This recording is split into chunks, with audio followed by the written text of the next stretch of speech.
नमस्कार। 2022 के विधानसभा चुनाव का बिगुल बज चुका है।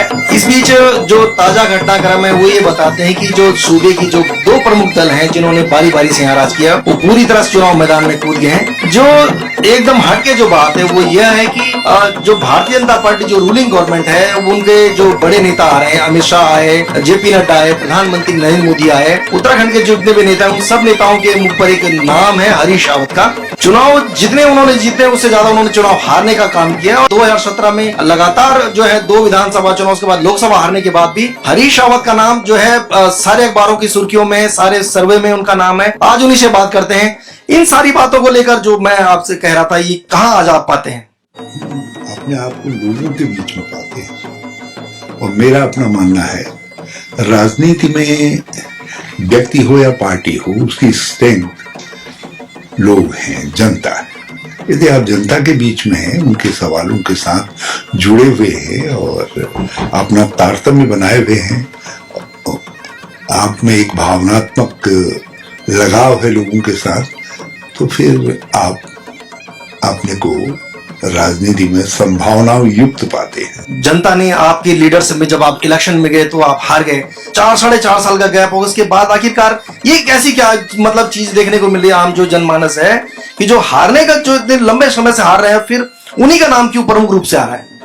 विचित्र सा तथ्य है कि मैं जब पहला पार्लियामेंट का इलेक्शन हारा तो 5 साल तक अल्मोड़ा वाले यही नहीं समझ पाए कि उनका कोई दूसरा मेंबर पार्लियामेंट है। सांसद निधि उसी समय शुरू हुई थी, तो सांसद निधि के लिए भी उनके पास नहीं जाते थे, मुझसे कहते थे आप कह दीजिए। दूसरा, मैं लोकसभा का चुनाव हारता था, लेकिन मेरे चुनाव हारने के बाद अल्मोड़ा में हम सब जगह लोकसभा विधानसभा के चुनाव जीत जाते थे। आज भी आप सर्वे करवा लीजिए तो कांग्रेस सबसे ज्यादा टक्कर में कहीं दिखाई देती है तो वो अल्मोड़ा के संसदीय क्षेत्र में है। ये तब हुआ जब मैं वहां से, जैसा आपने कहा, मैं 3-4 चुनाव तो लगातार हारा। उत्तराखंड बनने के बाद जो सबसे ज्यादा चुनाव लड़ने का, जैसे हम देखे अल्मोड़ा कॉन्स्टिट्यूंसी आप लड़े, आप उधम सिंह नगर नैनीताल वाली से लड़ लगे, आप हरिद्वार से लड़ लगे, मतलब 42 विधानसभाएं हैं। 2022 का बैटल आ रहा है। उस इतनी तमाम हारों के बाद जो कांग्रेस कहाँ है और हरीश रावत आज अपने आप को कहां पर पाते हैं? मैं कहां पर हूं मैं नहीं जानता, लेकिन जो फैक्चुअल पोजीशन है कि हरिद्वार में भी कांग्रेस दूसरे नंबर पर सबसे ज्यादा टक्कर में रही। इवन लोकसभा के चुनाव में हरिद्वार में कांग्रेस बिल्कुल नजदीक सबसे कम वोटों से हारी लोकसभा के चुनाव को जो है। तो ये स्थिति हरिद्वार में भी है, यही स्थिति अल्मोड़ा में भी है। हाँ, जरा सा उधम सिंह नगर नैनीताल में मैं ये मानता हूं कि मैं वोट पब्लिक में अपना शायद उतना डेंट या उतना रैपर्ड नहीं बना पाया, जबकि वो मेरा बिल्कुल घर है और आधे से ज्यादा समय मेरा वहां बीतता है। 2002 के चुनाव में भी हमने देखा कि कांग्रेस हरीश रावत के कंधे पर थी। उसके बाद वो जिता के लाए तो सीट जो है तिवारी जी को दे दी गई। 2012 में फिर जिता कर लाए तो फिर जो है विजय बहुगुणा बना दिए गए। आप उन 2 चुनावों को, जो 2012 के जो 2 चुनाव थे जब आपके कंधे पर जीते गए, उनमें और 2022 की जो बैटल है उसमें कितनी समानता पाते हैं? 2002 और 2022 में समानता है। उस समय भी हम लगातार हार रहे थे और बहुत कमजोर स्थिति में थे, संगठन था ही नहीं। आज भी संगठन कमजोर स्थिति में है, लेकिन उस समय से बेहतर स्थिति में है। और साथ ही साथ हम लगातार हारते आ रहे हैं पूरे देश भर में। उस समय भी अटल मैजिक था, राज्य बनाने का मैजिक था बीजेपी के साथ, तब हमने उनसे जीत छीनी थी। इस समय भी मोदी मैजिक भी कहते हैं लोग है और प्रचंड बहुमत के साथ सत्ता में है। तो दौर चुनौतियां दोनों समय करीब करीब बराबर है, मगर मैं ये समझता हूं कि इस बार हम उनको पराजित कर देंगे। इसलिए कर देंगे क्योंकि भाजपा ने 5 साल राज्य नहीं चलाया, उन्होंने अपने घमंड को चलाया। जिस दिन 2009 का लोकसभा चुनाव परिणाम आया तो उस दिन आपका जो पहला बयान था, आपने कहा था कि हमारे पास एक लकी अध्यक्ष है यशपाल आर्य, और आपने कहा था कि उनके जो भाग्य के कारण आज हम सारी सीटें जीत गए। अब बाद में वो आपकी सरकार में थे, मिनिस्टर रहे, और आपके मतलब कार्यकाल के आखिर में वो जो बीजेपी में चले गए। आज आप उनको वापस ले आए, तो यशपाल आर्य के वापस लाने से कांग्रेस में ऐसा क्या होने वाला है कि जिसकी जो आप भी उम्मीद लगाए बैठे हैं, या ये भी आम आदमी का मानना है कि जब तमाम सर्वे रिपोर्ट बता रही कि बीजेपी आज अपर हैंड में है, तो यशपाल आर्य ने ऐसे क्षण में क्यों जो है भाजपा को छोड़कर जो है कांग्रेस में वापसी की है? देखिए, यशपाल आर्य जनता के नजदीक कान रखने वाले व्यक्ति है, और जिस परिवर्तन की आहट को मैं बहुत दिनों से समझ रहा था, उसको उन्होंने सूंघा। नंबर 1। नंबर 2, केवल वो इधर अच्छे दिन आ जाएंगे इसलिए नहीं आए, वो अच्छे दिन लाने के लिए भी आए हैं, क्योंकि वो कांग्रेस के साथ भावनात्मक रूप से जुड़े हुए थे। पुत्र एक ही था, घर का दबाव था चुनाव लड़ने का, तो पुत्र को कांग्रेस ने कह दिया नहीं देंगे टिकट, और भाजपा ने अवसर को लपक लिया, तो चले तो गए, लेकिन भाजपा में उनका एडजस्टमेंट नहीं था। कांग्रेस में ऐसा क्या उनके आने से जुड़ेगा, इसका मैं केवल इतना ही कहना चाहता हूं, जब दलित वर्ग का वोट, शिल्पकार का वोट हमको एक मुश्त मिलता था, तो वहां से हमारी काउंटिंग स्टार्ट होती थी। अब के फिर यशपाल आर्य के आने के बाद वो हम उम्मीद कर रहे हैं कि हमारी काउंटिंग वहां से स्टार्ट होगी। क्या आप मानते हैं कि जो 2022 का जब चुनाव परिणाम आएगा तो हरीश रावत कुर्सी के नजदीक होंगे, या आपने जिस प्रकार से कहा है कि वो आप चाहते हैं कोई दलित जो है इस प्रदेश का मुख्यमंत्री कभी बने, मेरा सपना है। आपने अभी 2-3 साल पहले गोचर में भी कहा था कि 2022 में अगर हम जीते तो प्रीतम सिंह भी जो है मुख्यमंत्री बन सकते हैं इस स्टेट के भीतर। 2-3 लोगों को मैं अपने समय में भी ग्रूम अप कर रहा था, बल्कि एक व्यक्ति को तो मैंने सुधारने की बड़ी कोशिश की। मैं जानता था उसमें कैपेसिटी है, डायनेमिज्म भी है और गट्स भी है, लेकिन जो एक सार्वजनिक जीवन के व्यक्ति में कुछ कमिटमेंट होने चाहिए, कुछ चीजें ऐसी होनी चाहिए कि जिससे लोग उसको मॉडल के रूप में देख सकें, वो व्यक्ति अपने लालच के कारण लाइन से हट गए। लेकिन जिनको हमने देखा उनमें प्रीतम सिंह भी थे, उसमें यशपाल आर्य भी थे, जो पहाड़ के लोग हैं जिनमें ठाकुर ब्राह्मण हैं, वो मुख्यमंत्री तक पहुंच गए हैं।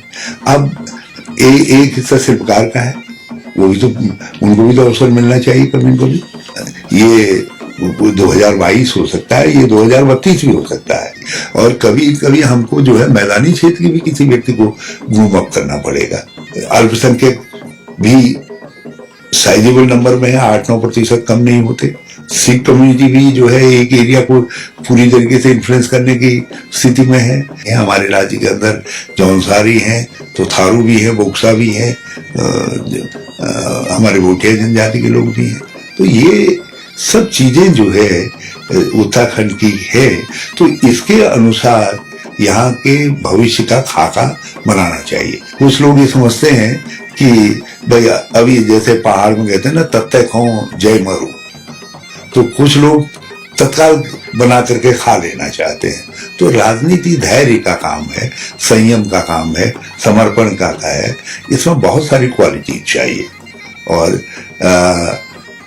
क्या होगा मैं नहीं जानता, लेकिन इन क्वालिटीज में से कुछ क्वालिटीज जो है यशपाल आर्य में है। आपने एक बात कही कि मैदान के क्षेत्र के व्यक्ति को भी आगे जाके इस प्रकार से बढ़ाने की बात है, तो हम क्या इससे ये संदेश नहीं जा रहा कि भारतीय जनता पार्टी ने जिस ग्राउंड के ऊपर हरिद्वार से मदन कौशिक को आगे लाकर प्रदेश अध्यक्ष बनाया, जबकि अभी तक ये माना जाता था कि भाजपा कांग्रेस जो बड़े दल हैं जिन्होंने यहाँ राज किया है, उन्होंने ये माना कि पर्वतीय मूल का व्यक्ति ही होना चाहिए। अगर आप भी जो वहां पर चुनाव लड़े हैं हरिद्वार में और किच्छा में, या किशोर उपाध्याय जो है देहरादून में चुनाव लड़ गई, इस प्रकार से नहीं लगता कि अब आपके मन में ये बातें आने लगी? हम उत्तराखंडी मूल हो गया हमारा, 2000 से हम उत्तराखंडी मूल हो गए। हमको इस राज्य को यदि बुनियाद ऊपर ले जाना है तो हमको ये मान करके चलना पड़ेगा कि जो भी व्यक्ति 9 नवंबर 2009 को यहाँ था या उससे कुछ पहले और से यहाँ पर था, तो वो हमारे उत्तराखंडी मूल का है।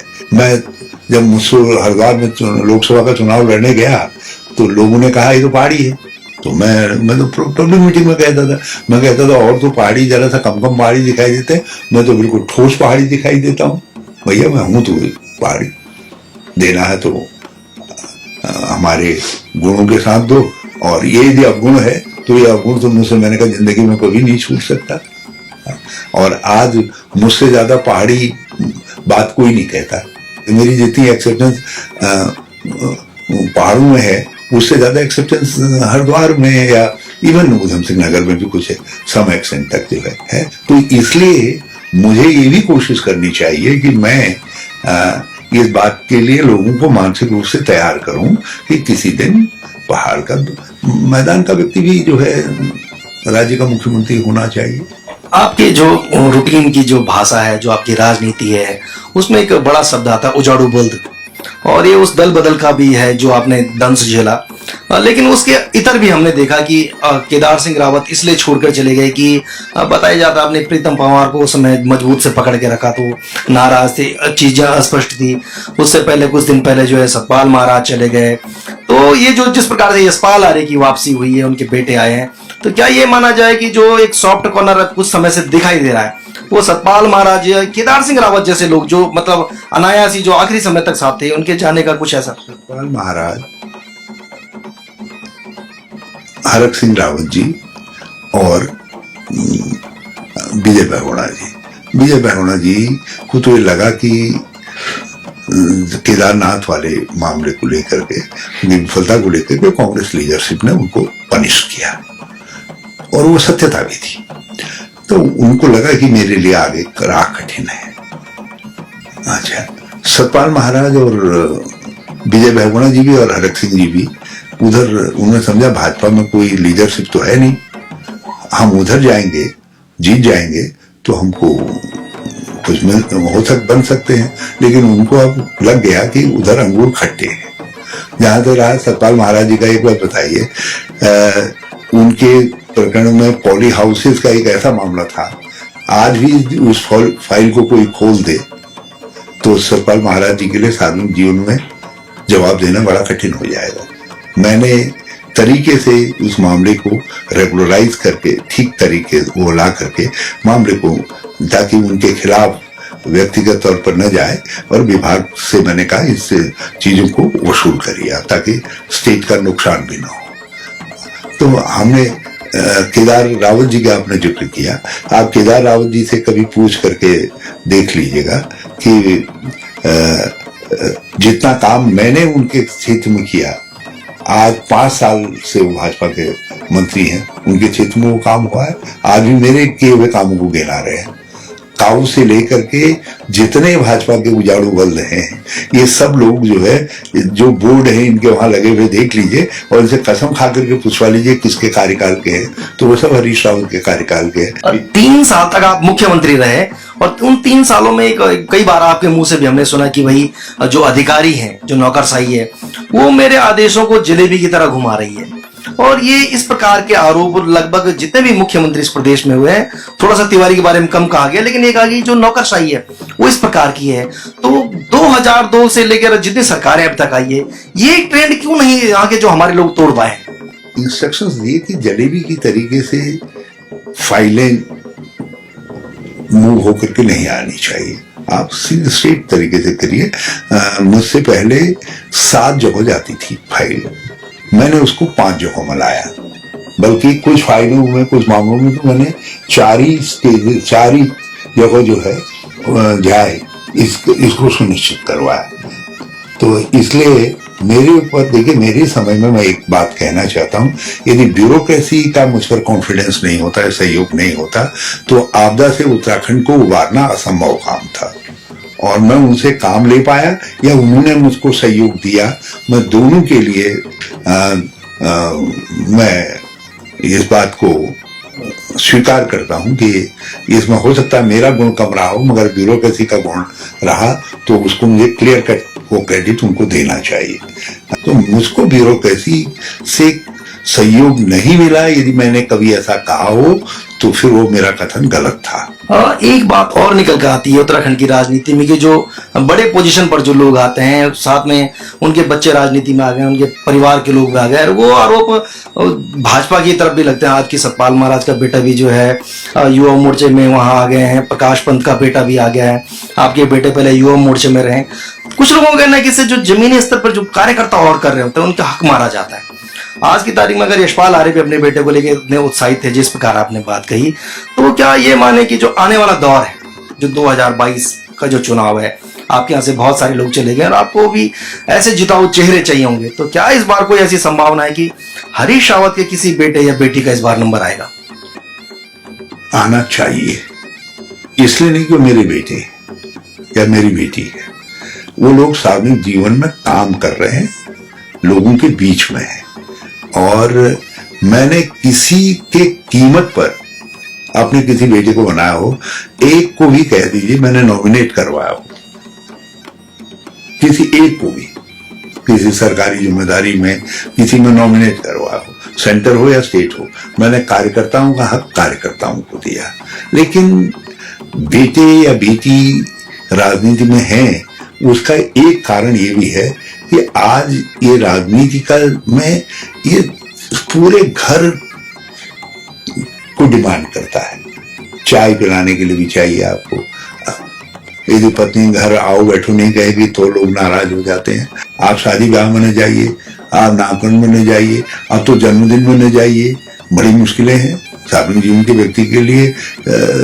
ये स्थितियां करीब करीब असंभव बना रही है यदि उसके पास परिवार का बैकिंग नहीं है। जब तो अब जब एक बार वो आते हैं तो चस्का तो लग ही जाता है, और चस्का नहीं भी लगेगा लगाने वाले लगा देते हैं, उन्हें वो नारे लगाने लगते हैं कि हमारा विधायक कैसा हो, अनुपमा रावत जैसा हो, हमारा विधायक कैसा हो, वीरेंद्र रावत जैसा हो। ये परिवारवाद एक स्थिति के बाद पैदा होती है जब किसी परिवार की महत्ता वहां की राजनीति में बन जाती है। तो ऐसा नहीं है, ये सारी डेमोक्रेसीज में है, और प्रारंभिक हालत में डेमोक्रेसीज को बांधने के लिए पर्सनैलिटी कल्ट आवश्यक भी रहा है।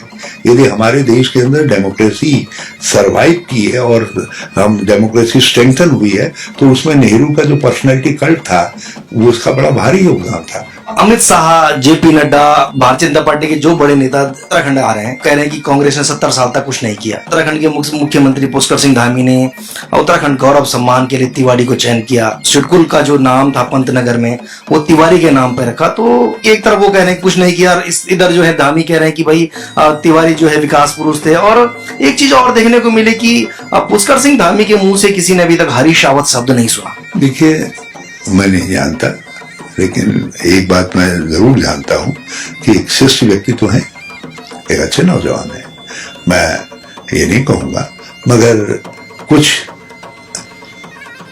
आभूषण उन्होंने ऐसे धारण कर लिए हैं जैसे खनन का आभूषण धारण कर लिया है। तो एक नौजवान को डिरेल होते देख करके, उत्तराखंड में धन की संस्कृति बहुत पनपी है, और उसने उत्तराखंड की राजनीति को गरीब से और जिस मकसद से उत्तराखंड बनाया गया उससे डिरेल किया है। मैं उसको ऐसी प्रवृत्तियों को इनकरेज नहीं करना चाहता। मेरे से जो टूट करके गए उसका सबसे बड़ा कारण धन था, धन के कारण गए। और मैं जानता हूं यहाँ एक व्यक्ति ऐसा भी मुख्यमंत्री रहा जो विधायकों को टैक्स देता था। यदि कांग्रेस ने कुछ नहीं किया यहाँ, तो फिर नारायण दत्त जी को उत्तराखंड गौरव क्यों? वो तो कांग्रेस के मुख्यमंत्री थे, काम तो उन्होंने जो भी किया होगा कांग्रेस के मुख्यमंत्री के रूप में किया होगा। नारायण दत्त तिवारी जी को हमने उत्तराखंड रत्न दिया। अब समझ में नहीं आ रहा है कि उत्तराखंड रत्न ज्यादा सम्मानित पद हुआ है या उत्तराखंड गौरव है, क्योंकि हमने तो भारत रत्न के पैटर्न पर किया है। तो अब हम उम्मीद करते हैं कि भारत रत्न भी कांग्रेस ने शुरू किया था, तो मोदी जी अब भारत रत्न के बजाय जो है भारत गौरव स्टार्ट करेंगे।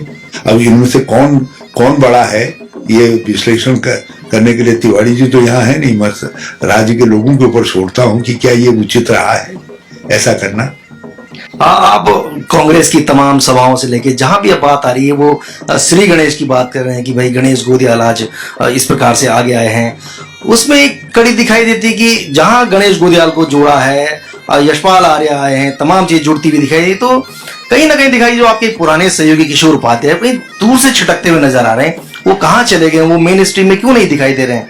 हमने जिन नौजवानों को समझा था ये कल हमारे भविष्य को संवारेंगे राज्य के, आखिर हम भी तो यहीं के नागरिक रहेंगे, हमारा परिवार यहीं रहेगा, हमारी बात हमारे नाती पोते सब रहेंगे, तो उनमें हम किशोर उपाध्याय जी को भी देखते थे, आज भी देखते हैं। तो अब एक बड़े प्लेटफॉर्म पर खड़े हैं, अब उसका कैसे उपयोग करते हैं आप, क्योंकि एक स्थिति तक हम साथ थे, एक स्थिति के बाद जब बालिग हो जाता है व्यक्ति राजनीति में, खुद मुख्तियारी का समय आ जाता है, तो खुद मुख्तियार होने का किसी को भी हक है। ये सब लोग हमारे साथ राजनीति में रहे हैं, आए हैं, और आज वो खुद मुख्तियारी नहीं है, वो समझते वो प्रबल तरीके से, हमसे ज्यादा प्रभावी तरीके से आगे हैं, तो अच्छा लगता है देख करके। तो किशोर उपाध्याय जी एक संभावना युक्त व्यक्ति हैं, बड़े प्लेटफॉर्म पर खड़े हैं, तो मैं उनको शुभकामना देता हूँ। एक बात ये देखने की, भारतीय जनता पार्टी से लड़ते हुए जैसे 2017 का चुनाव था, आपने 2016 में भी उनसे लड़ा कि भाई राष्ट्रपति शासन लग गया, उसके बाद वो सीबीआई वाले इश्यूज हो गए, बड़ी फाइट हो गई और कांग्रेस बहुत बुरी तरह उसमें हारी। तो आज की तारीख में भारतीय जनता पार्टी कहीं कमजोर नहीं हुई है, उन्होंने अपनी संख्या बढ़ाने से लेके विधायकों की संख्या बढ़ाने कहीं भी कम नहीं है, वो मतलब आर्थिक रूप से भी मजबूत होते जा रहे हैं। वो बताते हैं कि दुनिया का सबसे बड़ा राजनीतिक दल है। तो ये जो 2022 के चुनाव से पहले जिस प्रकार से वहां से प्रदेश स्तर के नेताओं से लेकर राष्ट्रीय स्तर के नेताओं का ये जो बारंबार हरीश रावत नाम उनके मुंह पर आ रहा है, ये 2022 की जो लड़ाई है, उस लड़ाई में गणेश गोदियाल, यशपाल आर्य, प्रीतम सिंह या अब अगर किशोर उपाध्याय जुड़ते हैं तो वो फाइट अब किस स्थिति में जा सकती है? मैं नहीं जानता, मैं तो केवल एक बात जानता हूँ, कर्मण्येवाधिकारस्ते मा फलेषु कदाचन। मुझे तो कर्म करना है, पार्टी ने एक जिम्मेदारी दी है, मैं उस जिम्मेदारी को पूरा कर रहा हूँ। तो यदि वो मेरा नाम ले रहे हैं तो मैं उनका आभारी हूँ, लेकिन मैं उनके समकक्ष नहीं हूँ। मोदी जी से हमारी कोई तुलना नहीं है, देश के प्रधानमंत्री हैं और एक प्रभावशाली राजनेता है। आज अमित शाह जी के लिए कहा जा रहा है कि वो मोदी जी से भी बड़े प्रभावशाली होंगे, तो मैं तो बड़ा छोटा था, उनकी राष्ट्रीय अंतर्राष्ट्रीय आकांक्षाएं हैं। मैं ये समझता हूं कि एक बार यदि फिर मौका मिल जाए तो शायद मैं अपने अधूरे एजेंडे को आगे बढ़ा सकूं, जो काम अधूरा रह गया है। रहा सवाल 2016 का, भाजपा मेरी अपराधी नहीं है, वो लोकतंत्र की अपराधी है, अटल बिहारी वाजपेयी जी की अपराधी है। अटल जी ने कहा था कि दल बदल का संसदीय लोकतंत्र में कोई स्थान नहीं है, दल बदलू महापापी है। तो उन्होंने हमारे कुछ लोगों को महापापी बना दिया। कि एक बड़ी लड़ाई मुझको लड़नी पड़ी जिंदगी के अंदर, जिस समय कोई मोदी जी को कहीं हार ही नहीं मिल रही थी, जीत मिल रही थी, उस समय मोदी जी को हार मिली। और उस घाव को न भूलने के कारण उन्होंने 2017 की लड़ाई को चुनावी लड़ाई के बजाय जो है एक वर्चुअल युद्ध में बदल दिया। जिस तरीके से यहाँ सीबीआई, ईडी, इनकम टैक्स आदि सबका उपयोग हुआ, जिस तरीके से बिल्कुल हमारी सारी गतिविधियों को बांध करके रख दिया गया, तो वो चीजें ये बताती हैं कि उन परिस्थितियों में भी हमने जिस तरीके से टक्कर ली। तो मैं पहले भी कहता था लोगों से कि मैं पहाड़ी गंगलोर हूँ, मैं लुढ़कते घिस करके मिट्टी में मिल सकता हूँ, लेकिन टूटूंगा नहीं। उत्तराखंड की राजनीति में दो ऐसे लोग हैं जिनके लिए कहा जाता है कि उन्होंने कार्यकर्ता तैयार किए, नेता तैयार किए, विधायक तैयार किए, और हरीश रावत की सुबह ही इससे होती कि अगर वो 2 घंटे धूप सेक रहे हैं तो अखबारों में खबरें छपती कि उन्होंने आज किसी उपनल कर्मी के पक्ष में जो है वहां मौन व्रत रखा, किसी ने कहा कि फलां के पक्ष में किया। तो क्या हरीश रावत मानते हैं कि आज जिस अंदाज में सुबह से शाम तक घूम रहे हैं, संघर्ष हो रहा है, तमाम तरह की चीजें, तो जो वर्तमान में जो सेकंड लाइन लीडरशिप है कांग्रेस के भीतर, जिसकी आज कमी देखने को मिल रही है, या पूरे देश में भी कांग्रेस इस प्रकार से कमजोर है, तो क्या इस प्रकार से संघर्ष करने वाले लोग जो सुबह से उठने से लेकर देर रात तक ऐसा संघर्ष करते, क्या इनका कुछ कमी आई है? देखिए, कुछ लोग सौभाग्यशाली होते हैं जिनको सरलता से चीजें मिल जाती हैं। अब विजय बहुगुणा जी मुझसे पहले मुख्यमंत्री बन गए, उनका उनका क्या अनुभव था हमारे सामने, लेकिन हमसे पहले बन गए। मेहनत क्या थी उनकी, 2012 की पूरी जो है इलेक्शन कैंपेन मैंने लीड किया। तो वो सौभाग्यशाली हैं क्योंकि उनके साथ एक पृष्ठभूमि थी, उसका लाभ उनको मिला होगा, कुछ गुण रहे होंगे जिससे मोहित होकर के लोगों ने उनको हमारे ऊपर तरजीह दी। हम अपना सौभाग्य यही मानते हैं कि जब बहुत कठिन परिस्थितियां आई, असंभव लग रहा था, पार्टी को लगा कि अब तो आगे संभावनाएं शून्य हो गई उत्तराखंड के अंदर, तो उस समय हमसे कहा जाओ, हमने वहां से पार्टी को फिर लड़ने लायक बना दिया। और आज पार्टी इस स्थिति में है कि लोग कांग्रेस को ही टक्कर को मान रहे हैं, जिसको लोग कहते थे खत्म हो गई। तो इसको मैं अपना सौभाग्य मानता हूं कि इस स्थिति को लाने में कार्यकर्ताओं के सहयोग से मुझे अब इस समय कैंपेन कमेटी के अध्यक्ष के रूप में काम करना पड़ा। तो 2022 का जो चुनाव अब आखिरी मतलब जो तैयारियों का आखिरी जो उस पे आ चुका है, आपको क्या लगता है कि जो बीजेपी से मेन फाइट इस बार होगी आपकी, कांग्रेस वर्सेस जो बीजेपी होने वाला है, जो हमें भी लगता है कि कोई तीसरे चौथे कोई अभी ऐसे लोग हैं नहीं बाजार में, वो सिर्फ ये हो सकता है कुछ वोट काट पाए, कुछ ऐसी स्पष्ट स्थिति उनकी नहीं दिखाई दे रही। तो इस चुनाव का जो मेन एजेंडा वो क्या आप लेके जाने वाले हैं पब्लिक के बीच में, वो बीजेपी जैसी ताकतवर पार्टी के सामने? सच कहूं तो कुछ घमंड लगेगा, इस समय एक बहुत बड़ा हिस्सा राज्य का हरीश रावत के लिए वोट करेगा। तो 2022 के वोट में जो है हरीश रावत, कोई कहे न कहे, मैं रहूं ना रहूं, इवन मैं कल कैंपेन में नहीं रहता, मैं अलग भी हट जाता हूं, तो भी जो है लड़ाई उसी फैक्टर पर होनी है। भाजपा ने 5 साल सरकार तो चलाई, लेकिन उत्तराखंडियत से लड़ते हुए दिखाई दिए, उत्तराखंडियत को एडॉप्ट करते हुए चलते हुए नहीं दिखाई दिए, बल्कि जो है तो उम्र में छोटे, लेकिन ये मुख्यमंत्री थोड़ा सा उसको अपनाने की कोशिश कर रहे हैं। लेकिन मैंने इतना समझ जो है 55 सालों में अर्जित की, गाढ़ गधेरे, कौन सा एरिया है जहां मैं नहीं गया, जहां जिसको मैंने नहीं छुआ, कौन सी परिस्थिति ऐसी है जिसको मैंने नहीं छुआ। तो मैंने उस अनुभवजन्य आधार पर जो चीजें डेवलप की, जिन चीजों पर मैंने डालने की कोशिश की, तो उसको यदि 5 साल मिल गए होते तो लोगों की चाहत शायद इतनी बड़ी नहीं होती। 5 साल नहीं मिले तो लोग जो है इसीलिए कहते हैं हमारी चाहत हरीश रावत। वो चाहत कोई हरीश रावत व्यक्ति के रूप में थोड़ी है। मुझ में क्या है, दांत देखे इतने सीधे और नाक वैसी जैसी, तो कहाँ क्या है, लेकिन लोगों में यह है कि नहीं, ये व्यक्ति है जो हमारे कॉज के लिए लड़ रहा है, हमारे लिए लड़ रहा है, हमारे लिए सोच रहा है, हमारी जिसकी समझ जो है हमारे चारों तरफ इर्द गिर्द लिपटी हुई है। तो ये इससे संघर्ष है। तो आप कुछ भी मान करके देखिए, ये फैक्टर हार नहीं सकता, क्योंकि ये फैक्टर जिस दिन हार जाएगा उस दिन उत्तराखंड हार जाएगा। इसलिए मैं इस 2022 के चुनाव को बड़ा क्रूशियल मानता हूं। 14 सालों के बाद इतने लोग रहे, किसी को ये भी याद आएगी कोई मडुआ भी होता, जुमरा भी होता है। ये मडुआ जुमरा अनाज नहीं है केवल, ये उत्तराखंडीय थे। मैं क्यों गन्ने के साथ जुड़ता हूँ? क्योंकि गन्ने को नहीं समझेंगे तो आप मडुए को भी नहीं समझ सकते, फिर उत्तराखंड को भी नहीं समझ सकते। इसलिए गन्ने का मिठास मडुए के गुणों के साथ समावेशित करना है। उस उत्तराखंड की सोच को आगे बढ़ाने का काम केवल हरीश रावत के पास इस समय है, न भाजपा में किसी के पास है ही नहीं।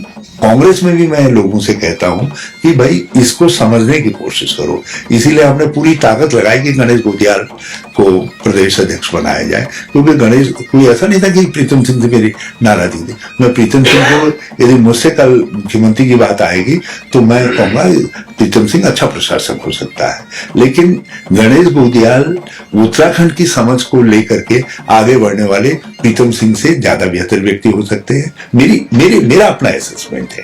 तो ये चीजों को समझना है। जब तक आप इन समझ के साथ नहीं चलेंगे तो आप राजनीति के अंदर अपने कर्तव्य को पूरा नहीं कर पाएंगे। तो ये थे हमारे साथ उत्तराखंड के पूर्व मुख्यमंत्री हरीश रावत, जिन्होंने बहुत सारी अलग तरह की हटके बातें कही। और एक जो नई बात तो पहली बार मैंने सुनी कि उनका जो व्यक्तित्व है, जो उनकी तरह की राजनीति है, उसको कहीं ना कहीं पुष्कर सिंह धामी अब फॉलो करते दिखाई दे रहे हैं। अगली बार किसी एक और ऐसी शख्सियत से आपको फिर रूबरू करवाएंगे। तब तक के लिए नमस्कार।